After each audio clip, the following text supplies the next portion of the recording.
Hello மக்களே, நம்ம மீன் பிடிக்க வெவ்வேறு மாடலில் ட்ரை பண்ணியே இருக்கணும். ஒரு மாடலில் ஃபாஸ்ட்டாக வலிக்க சொல்லி மாட்டலைன்னா ஸ்லோவாக விடணும். ஸ்லோவாக இருக்கிற மீன் அடிக்கலைன்னா ஃபாஸ்ட்டாக ட்ரை பண்ணுவாங்க. அவங்க நல்ல சைஸான ஒரு மீன் ஸ்லோவாக அடிக்கலை, ஃபாஸ்ட்டாக வர சொல்லி அடிச்சிச்சு. ஊக்கப் ஆகலை, மிஸ் ஆகிடுச்சு.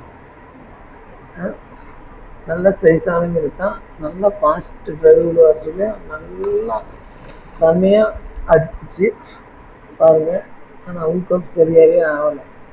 எவ்வளோ ஸ்லோ மோஷனில் கரெக்டாக ரிப்ளே பண்ணி நல்லா நல்லா வர செம்ம ஸ்ட்ரைக் பிடிச்சி, ஆனால் ஆகவே ஆகலை. இது நல்ல சைஸான மீன். ஏன் திரும்ப திரும்ப சொல்லலாம், ஒவ்வொரு முறையும் ஒரு வெட்டையாடில் போட்டால் தான் மீன் கரெக்டாக விடாங்க லாக் ஆகும்.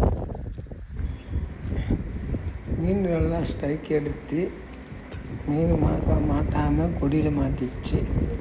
அதனால் தண்ணியில் இறங்கி போய் ப்ராக் எடுக்க வேண்டிய நிலைமை ஆகிடுச்சு.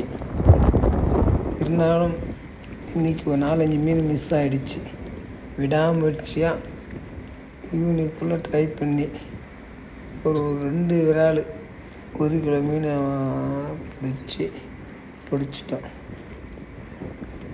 ஏன்னா ட்ரை பண்ணி மீன் பிடிச்சிட்டு தான் எடுக்க முடியல.